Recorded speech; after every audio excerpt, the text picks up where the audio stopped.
alhamdulillah. Assalamu alaikum wa rahmatullahi ta'ala wa barakatuh.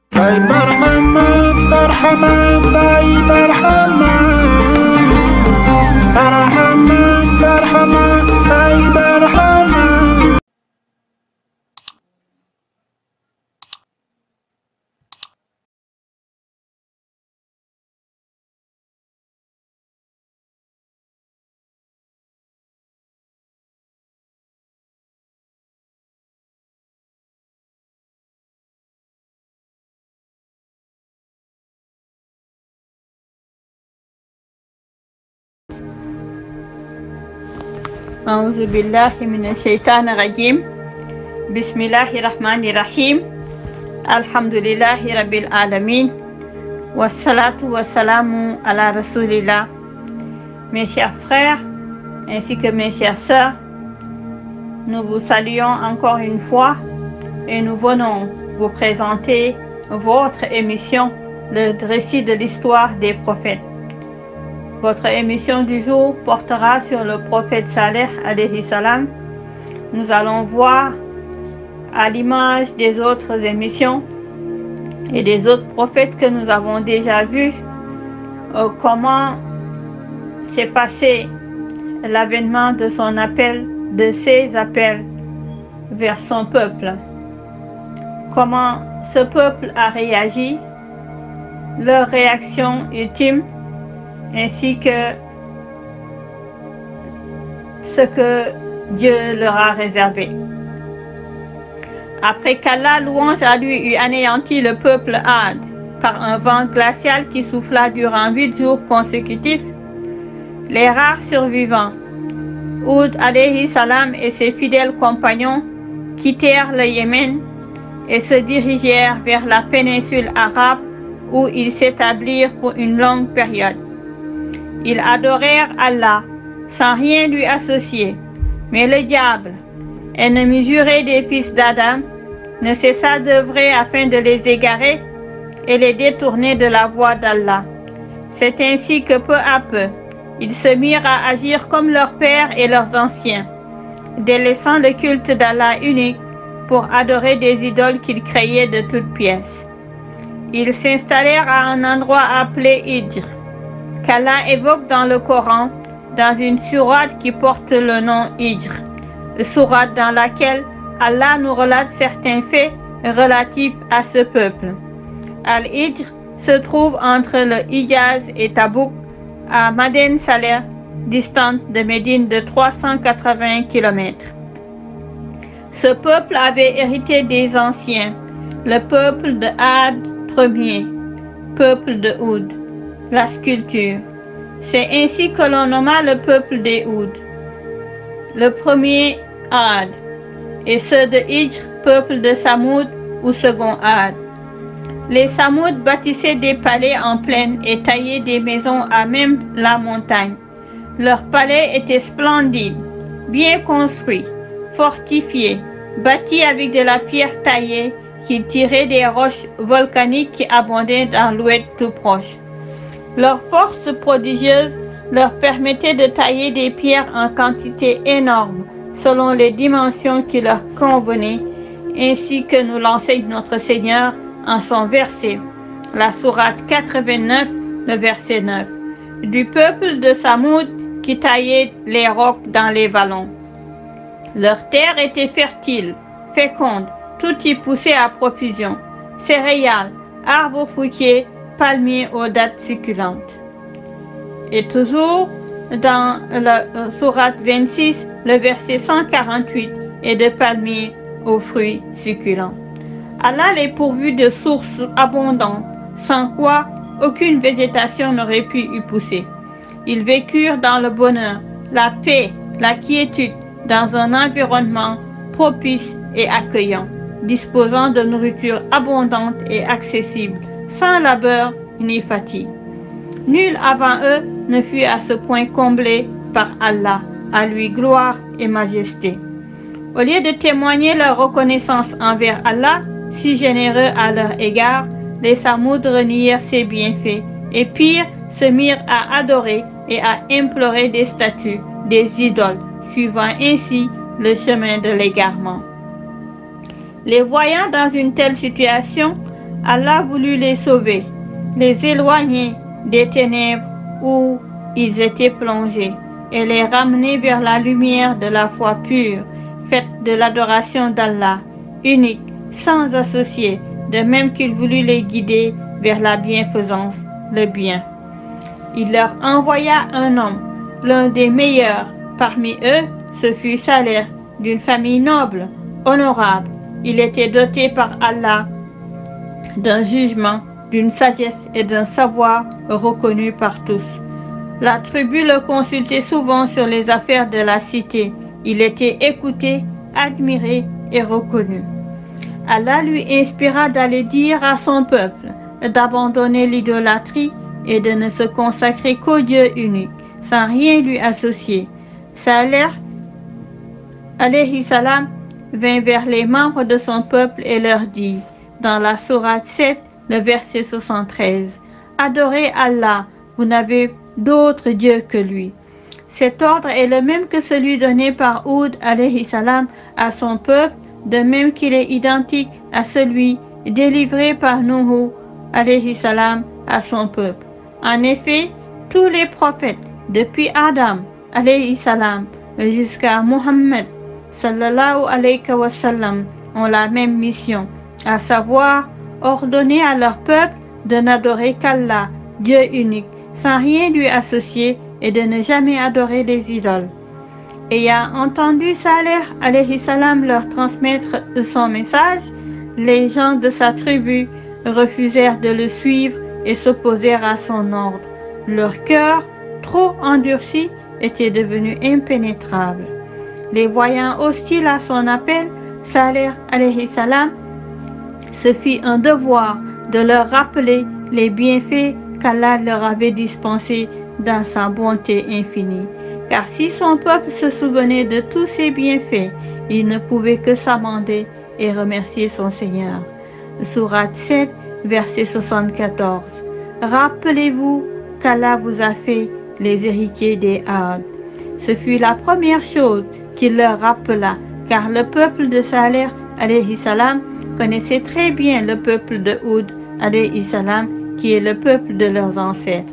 Ils connaissaient leur histoire et savaient comment ils avaient été anéantis pour avoir désobéi à leur prophète. Ce premier rappel ne fut d'aucun effet sur le peuple de Saleh alayhi salam. Il leur rappela donc un autre bienfait d'Allah en leur disant dans la sourate 11, le verset 61, « C'est lui qui vous a créé de cette terre et vous qui vous y a établi. Implorez son pardon, puis revenez repentant vers lui. » Par ce verset, Allah, louange à lui, voulut leur faire comprendre que c'est lui qui les a créés, ainsi que leurs parents et grands-parents, lui qui les a installés en ces terres où ils prospèrent dans l'aisance et la quiétude. N'est-ce pas assez pour qu'ils adorent enfin leur Seigneur, Allah, Dieu unique, sans rien lui associer? Le peuple de Saleh s'enfla d'orgueil et renia son prophète, lui disant, toujours dans la sourate 11, le verset 62, « Ô Saleh, tu étais auparavant notre espoir. » Son peuple savait fort bien que Saleh alayhi salam leur était supérieur en savoir, en éducation et en intelligence, mais cela ne les empêchait pas de le provoquer en le calomniant. Toujours dans la sourate 11, le verset 62 toujours. Tu étais auparavant notre espoir. Autrement dit, nous avions placé nos espoirs en toi. Nous comptions beaucoup sur toi, Saleh. Mais, hélas, avec le discours que tu nous tiens, nous demandant d'adorer Allah, tu as trahi notre confiance. Nous pensions que tu serais avec nous dans l'idolâtrie, mais il semble que nous nous sommes trompés sur ton compte. Saleh alayhi salam, avec beaucoup de politesse et de douceur, continua à les conseiller dans l'espoir de les ramener sur le droit chemin. Il répliqua avec cette sourate, la sourate 11, le verset 63. Qu'en serait-il selon vous si je me fonde sur une preuve de mon maître dont j'ai reçu une grâce? Qui pourrait me protéger contre sa rigueur si je lui désobéissais? Avec toujours de la délicatesse, de la patience et un langage mesuré, Salih alayhi salam essayait de guider son peuple vers la bienfaisance, la bonne conduite, lui tenant ses propos. Ce que je vous recommande est la vérité d'Allah. Si vous rejetez mon appel, vous vous exposerez à un châtiment douloureux qui vous protégera de la colère divine. Et vous voudriez que je m'arrête de délivrer ce message? Je ne puis le faire, car je ne fais qu'obéir à l'ordre d'Allah, à lui gloire et majesté. C'est une mission qu'il m'a confiée, je ne peux que l'assumer, encore et toujours, jusqu'à ce que Allah tranche entre vous et moi. Et y a-t-il de meilleur juge que lui? La sourate 11, le verset 63 maintenant. Vous n'aurez qu'à ajouter à mon malheur. Il voulait dire par là que s'il gardait le silence, Allah le châtierait pour n'avoir pas transmis son message. Il leur rappela de plus les bienfaits d'Allah à leur égard lorsqu'il leur assura la sécurité et qu'il pourvut largement à leur subsistance. La sourate 26, les versets 146 à 148. Pensez-vous pouvoir demeurer en toute sécurité dans ces lieux, entourés de jardins, de sources vives, de champs cultivés et de palmiers aux fruits succulents? Ils vivaient en paix et dans la sécurité, à l'abri de tout ennemi ou d'une invasion armée, au milieu d'un environnement des plus favorables, des jardins et vergers arrosés par une eau abondante qui procure tous les fruits qu'ils pouvaient désirer. Puis, Salih alayhi salam leur rappela d'autres bienfaits qu'Allah, en son infinie bonté, leur accorda. La sourate 7, le verset 74. Rappelez-vous qu'Allah vous a fait des héritiers des Had et qu'il vous a établis sur terre, vous édifiez des châteaux dans les plaines et vous taillez des demeures dans les roches. Malgré tout cela, les Samoud persistèrent dans l'impiété, l'orgueil, l'arrogance, adorant des statues qui ne pouvaient ni leur nuire, ni leur être d'une quelconque utilité. Et pour finir, ils accusèrent injustement Salih alayhi salam et le calomnièrent en lui disant dans la sourate 26, le verset 153, « Tu n'es qu'un ensorcelé ». Ils l'accusèrent de sorcellerie alors qu'il était innocent. Néanmoins, Salih alayhi salam ne cessa de les conseiller et de les convier à la croyance, poursuivant ainsi la mission qu'Allah lui avait confiée. Son peuple l'accusa de vouloir s'enrichir à ses dépens. Il affirma que cette invitation au culte d'Allah, Dieu unique, n'était en réalité qu'un moyen d'amasser une fortune. Salih alayhi salam s'en défendit dans la sourate 26, le verset 145. Je ne vous réclame aucun salaire pour ma mission. Le seul qui m'en rétribuera est le maître des mondes. N'ayant pas réussi à décourager Salih alayhi salam, son peuple finit par lui tenir un discours plus agressif. Toi et tes compagnons, vous portez malheur à notre tribu. Depuis que tu nous invites à suivre cette religion qui nous est étrangère, à nous comme à nos anciens, nous nous sentons perturbés. Aussi, dans la sourate 27, le verset 47, ils disent « Nous te considérons, répliquèrent-ils, toi et tes compagnons, comme étant de mauvais augure pour nous. » Salih alayhi salam, prophète d'Allah, leur répondit qu'eux-mêmes s'attiraient le malheur, car ils étaient en proie à la tentation du diable. Et ceci, dans la sourate 27, le verset 47. Votre sort relève d'Allah, vous avez plutôt succombé à la tentation. La concertation et la discussion entre Salih alayhi salam et son peuple dura longtemps, mais malheureusement, seule une minorité de gens le crurent et le suivirent. Un jour, alors que les Samoud étaient réunis en assemblée, comme à leur habitude, Salih alayhi salam, qui jamais ne désespérait ni ne se lassait, vint les trouver. Ces derniers lui dirent: les prophètes ont toujours produit des miracles et sont toujours munis de preuves, de signes pour attester de la véracité de leur message. Quant à toi, tu nous as montré aucun signe ni aucun miracle, prouvant ainsi que tu es bien l'envoyé d'Allah. La sourate 26, le verset 154. Apporte donc un signe miraculeux si tu crois dire la vérité. Puis, ils lui demandèrent de sortir de la roche une chamelle qu'ils décrivirent. Ainsi, ils la voulaient d'une taille gigantesque, en gestation ou pleine depuis 10 mois, sur le point de donner naissance à un petit. Ils s'engagèrent à partager l'eau de la source, l'utilisant un jour sur 2 à tour de rôle avec la chamelle. Salih alayhi salam leur dit: si je vous ramenais une telle chamelle, croirez-vous enfin à mon message? Ils répondirent oui, certainement. Ayant conclu ce pacte avec son peuple, Salih alayhi salam implora son Seigneur et lui demanda d'accomplir ce miracle en faisant surgir du rocher la chamelle réclamée par sa tribu. Soudain, la roche se fendit et une chamelle immense en sortit. Elle était magnifique, d'une taille jamais égalée, pleine de 10 mois. C'était la chamelle d'Allah. Elle avait été créée spontanément à partir du néant par Allah qui possède le pouvoir de créer toutes choses selon sa seule volonté.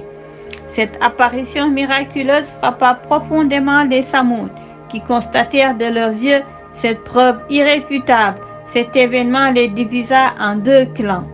Dans la sourate 27, le verset 45. Aussitôt, 2 clans commencèrent à se disputer. Certains, éblouis par ce qu'ils avaient vu, finirent par admettre que ce miracle était bien la preuve que Salih alayhi salam était l'envoyé d'Allah, et ainsi ils crurent à son message et le suivirent. D'autres s'opposèrent, renièrent le pacte conclu et ce qu'ils avaient vu de leurs propres yeux, une chamelle d'Allah. Allah les mentionne d'ailleurs dans le Coran, dans la sourate 7, le verset 103. Pharaon et ses acolytes ont rejeté ces signes, c'est-à-dire qu'ils renièrent le pacte conclu avec Salih alayhi salam, lequel leur rappela, toujours dans la sourate 7, le verset 73 maintenant. Une preuve est devant vous, cette chamelle qui est un signe d'Allah. Il leur prouva que cette chamelle exceptionnelle était un signe par lequel Allah voulut les mettre à l'épreuve pour distinguer les croyants des impies.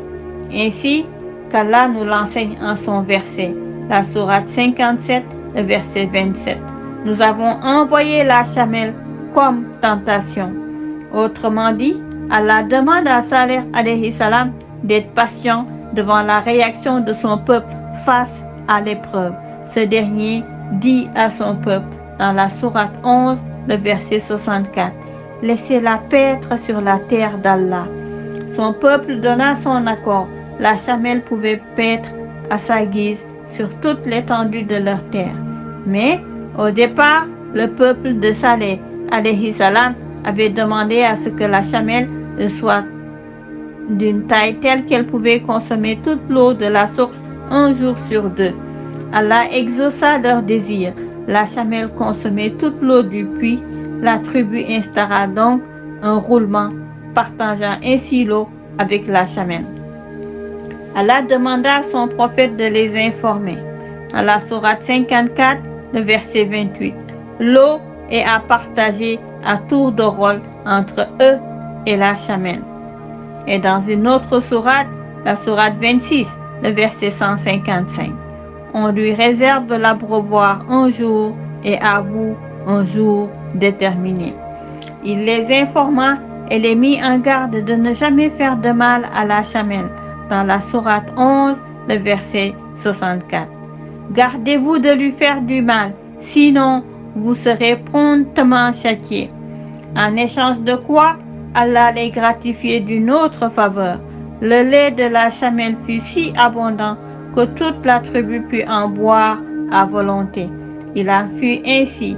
La chamelle broutait l'herbe partout à travers les champs. Elle venait un jour sur deux boire l'eau du pluie. En échange, la tribu avait du lait en abondance. Mais Allah, en sa gloire, savait que le peuple impie n'aurait pas la patience nécessaire pour honorer le pacte conclu et respecter la parole donnée. C'est pour cela qu'Allah dit à Saleh alayhi salam, observe-les, attends patiemment.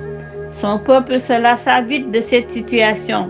Le premier à avoir l'idée de tuer fut Kidar ibn Salef, le chef, un rouquin à la peau rouge. Il réussit à convaincre 8 de ses compagnons à réaliser son funeste projet.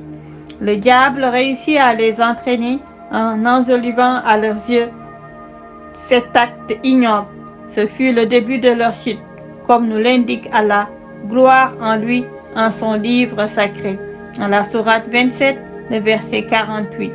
Il se trouvait dans la cité 9 individus qui semaient le désordre et ne faisaient rien de bon.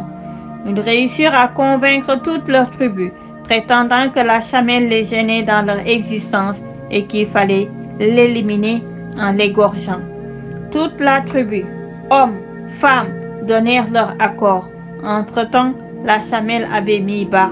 Kidar était un pervers, comme la terre n'en avait jamais porté.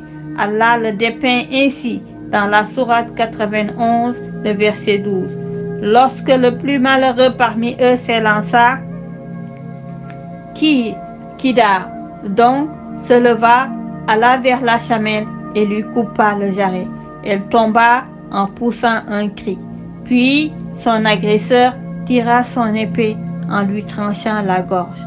Le reste de la tribu, hommes et femmes confondus, se mirent à danser et à chanter autour de la pauvre bête. La sourate 7, le verset 77. Ils abattirent la chamelle, se rébellant contre l'ordre du Seigneur. Ils désobéirent également à leur prophète, qui les avait pourtant avertis de ne pas toucher la chamelle, sans quoi ils s'exposeraient à un châtiment douloureux. La sourate 11, le verset 64. Gardez-vous de lui faire du mal, sinon vous serez promptement châtiés. Ils tuèrent la chamelle sans aucun remords, ni aucune crainte de leur Seigneur, osant même dire à Saleh alayhi salam, dans la sourate 7, le verset 77. Ô Saleh, exécute tes menaces si tu es vraiment un envoyé d'Allah, poussant ainsi plus loin leur révolte impie, appelant ainsi de leur vœu le châtiment d'Allah. Alors qu'au fond d'eux-mêmes, ils savaient que Saleh alayhi salam était véridique, mais leur égarement les éloignait de la vérité. Le prophète Saleh alayhi salam leur dit, dans la sourate 11, le verset 65, « Jouissez dans vos foyers pour 3 jours encore, voilà une promesse infaillible. » Ils coupèrent la chamelle en morceaux et se mirent à la dévorer. Fiers d'eux-mêmes, ils songèrent même à tuer le prophète et sa famille. Ils se réunirent en secret et décidèrent de tuer Saleh alayhi salam. La sourate 27, le verset 49. Ils se sont jurés, leur Dieu, d'en finir avec Saleh et les siens. Ils conclurent un pacte sur l'agression de Saleh alayhi salam, mais ils savaient que ses compagnons le vengeraient. Aussi, ils décidèrent de nier leur acte et de rejeter toute accusation. Mais leur complot fut déjoué par Allah, qui stoppa leur attaque par une pluie de pierres et de cailloux qui anéantit les agresseurs dans leur totalité. La sourate 27, le verset 50. Ainsi ont-ils tramé leur complot que nous avons déjoué sans qu'ils s'en rendent compte. C'est ainsi qu'Allah protège les gens de bien contre les agissements des méchants. Passés 3 jours, L'heure du châtiment des Samoud sonna. Il y eut d'abord un tremblement de terre. Sourate 7, verset 78. Aussitôt le cataclysme les saisit et les voilà étendus, gisant dans leur demeure. Puis un bruit effrayant venu du ciel finit de les achever. Toujours la sourate 91, le verset 14. Allah les anéantit alors tous. Ils étaient tous étendus, jonchant le sol. La sourate 54, le verset 31. Ils devinrent comme des pailles de haies sèches. Ils furent réduits en poussière. Allah les exclut de sa miséricorde. La sourate 11, le verset 68. Et oui, les Tamoudites avaient nié leur Seigneur, arrière les Tamoudites. Quant aux croyants qui avaient suivi Salih alayhi salam, Allah les évoqua dans la sourate 27, le verset 53.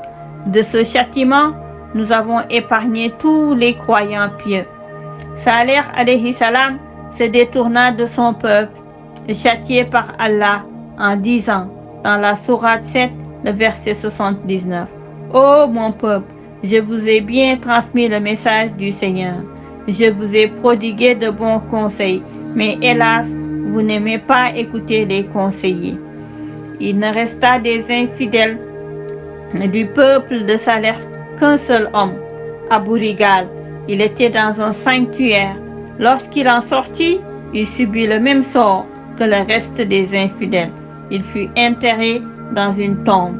Lorsque vint l'époque de notre prophète Muhammad, sallallahu alayhi wa sallam, il dit à ses compagnons, ceci est la tombe d'Abu Rigal, et comme signe, il a été enterré avec une branche en or.